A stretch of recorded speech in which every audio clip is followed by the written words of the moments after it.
If you're here to watch Brendan Fraser yell at a mummy, this is the wrong movie for you.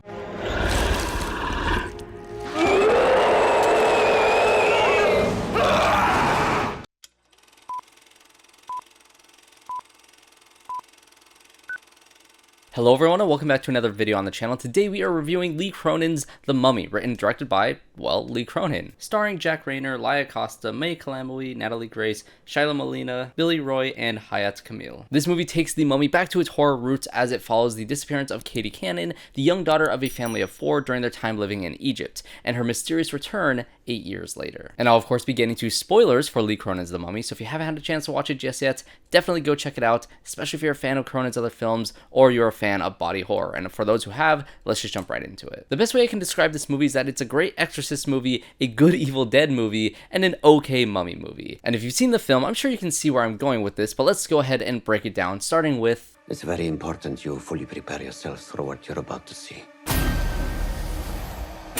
Hey, Butterfly. It's Mom and Dad. The setup for this film is much more in line with what you'd expect from a Conjuring or Exorcist film, in that it follows the Cannon family, Charlie played by Jack Reynor, Larissa played by Laia Costa, and the 2 kids, Katie and Sebastian. They are living in Egypt due to Charlie's job as a journalist when Katie is kidnapped by a woman who'd been talking to her at the end of their garden. The movie then cuts to 8 years later when Katie is still missing and the Cannon family seemingly moves on with a new daughter, Maud. Katie is eventually found at a plane crash site inside of a sarcophagus, now acting in incredibly disturbing ways. The first 2 acts of this film consist of the family trying to adjust to Katie's new behavior, trying to investigate what happened to her during those 8 years away, all while young Katie is lashing out, crawling inside of walls, eating bugs, and puking on anything and everything she can find. And this is where I really wish this movie wasn't called The Mummy. Like so many fans of the Brendan Fraser films, I think part of me was just expecting a mummy movie to have more of an archaeological center to its story and its characters, and you do get a bit of that with the detective, who I'll get into towards the end of the review, but for the most part I found myself enjoying this more as a haunted house movie than anything else. The family drama here is solid. Both Charlie and Larissa feel a sense of guilt for the disappearance of Katie, although Charlie a bit more so, as he was the one who was there on the day she was taken. When Katie is found, he's definitely more interested in the past, trying to research what happened to her, leading to some small amounts of archaeological research along the way through these hieroglyphs that he finds, or some Morse code that he hears Katie chattering with her teeth, revealing the person of interest in her disappearance. Meanwhile, Larissa refuses to get Katie professional help because she wants to live in the moment with Katie and care for her, as she has lost so much time with her. And this storyline would be a little bit more palatable if Katie's behavior wasn't so obviously demonic. She had clearly never watched The Exorcist before this point, but even in that film, the mother at least tried to get some people to look into her health. And both of the parents' arcs are even more frustrating by the end, as Larissa finally reaches a point after her mother is killed to say that they should seek out professional help, and when Charlie is about to get answers, he states that he doesn't want to watch the videotape the detective finds, which had me and my friends bewildered at their decisions. And to a certain extent, I understand their choices as parents. For one, Charlie is right in the fact that the only way to save Katie is by finding out exactly what happened to her and what's making her lash out in the way that she is. But he still treats Larissa terribly in pushing blame onto her for their current situation. And I get why a mother would want to take it upon herself to care for her long-lost daughter, but I mean, come on, when she's doing shit like this, I'd at least consider getting her help. In terms of the other family members, Sebastian doesn't have too much here besides being the older brother to Maud, who is much more fun inside of this movie. Her never knowing Katie before her disappearance led to some interesting moments of manipulation on Katie's end, which led to her getting possessed towards the 3rd act. But besides one other character, my favorite character in this film had to be the grandmother, whose occasional out-of-pocket comments had me very entertained, along with the very sweet dynamic that she had with Maud. Absolutely loved her popping out her teeth in a moment with Maud early on, which came back in hilariously uncomfortable ways later on. But my biggest issue with the character and plot side of this film is with the film's runtime. We spend a ton of time getting to know this family's dynamic both before and after Katie is lost and found, and I do appreciate that, but I don't think that the drama itself held my interest enough to justify that 2-hour and 15-minute runtime, which is much more in line with the runtimes of The Exorcist and The Conjuring versus what you'd expect for a movie like this. But with that being said, if this movie were to actually be called Lee Cronin's The Exorcist, swap out the Egyptian mythology from the 3rd act and replace it with more Christian religious themes, this would make a much better sequel to The Exorcist than any of the other ones that we've gotten, except for The Exorcist 3. That movie is highly underrated. But what does really work here is Lee Cronin's knack for gross out scares and gore, which leads to... Say something. Say something. Say something. Lee Cronin clearly is more confident as a director when it comes to the film's scares. The first two acts takes a, well, I guess more subtle approach. That's definitely the wrong way to put it, but when compared to the film's final act, subtle is the word I'll go for. Katie's haunting effects definitely take a slower, more gradual approach throughout the film, even if those things are still very gross and terrifying from the start. Her running through the inner walls of her home, which I do have to say, they had so much space inside of those walls, was a good starting point. Again, very much a scene that you'd see inside of a Conjuring or Exorcist type of movie, but Katie eating a scorpion and puking a considerable amount when her parents try to take it out definitely added a mummy-like tinge to the scene. But it's the body horror that very much reminded me of Cronin's Evil Dead Rise. The toenail scene was one of the more squeamish sequences inside of the film and acted as a nice precursor to what you'd see inside of the third act. But my favorite sequence by far had to be everything with the grandmother and her subsequent funeral after she is very violently strangled by her cross necklace and thrown out of the second-story window onto the family's car while the family was still inside. But that is of course not all this movie is going to do to this poor woman.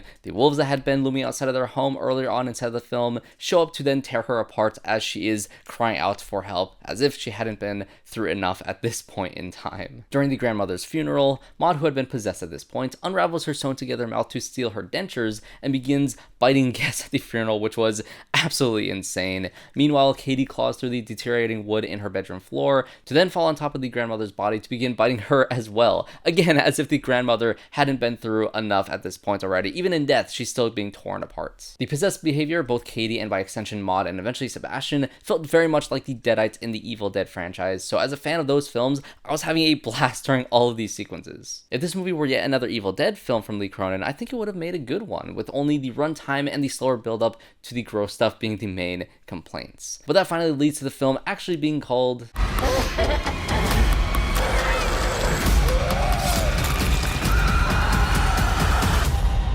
I just want my daughter back.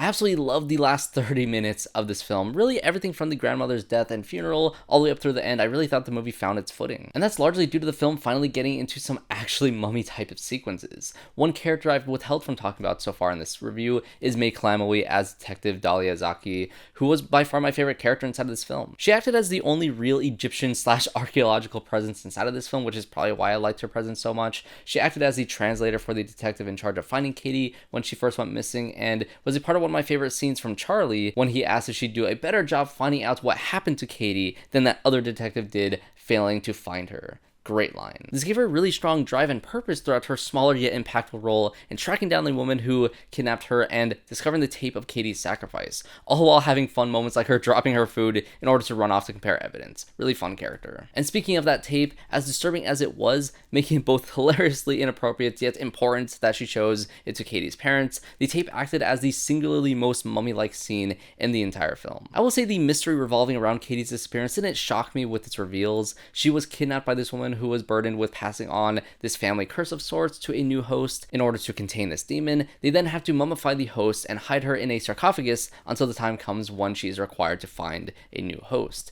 A younger, more innocent person makes for a better host, which explains why Katie was then chosen. The tape itself was very disturbing. It was honestly very difficult to watch what happened to Katie inside of this entire sequence, and it was even harder to watch the parents watch what happened to Katie, and it made me understand and at least empathize a little bit with Charlie, with his whole deal in this movie being to, discover what happened to Katie, only to shy away from when he finally gets to find out what actually happened to Katie. I at least understand it a little bit because of how disturbing this tape was. But the most important part about this tape was it gave the characters a way to save Katie by passing the curse onto Charlie, who can then be contained by being mummified into this, container. And the third act of this film is absolutely chaotic. There's sand blowing everywhere, Katie's unraveling her skin like a mummy, gross, and all three kids are relentlessly going after Charlie, LARISSA, and Detective DALIA. One of the best moments in this final act is when a scorpion is shoved down DALIA's throat, which is one of the most gruesome scenes inside of the film, but also led to one of the most badass ones. After having to pull the scorpion out of her own throat herself, DALIA then has to perform the ritual to pass this curse off to Charlie, who is hugging the lashing out Katie, which is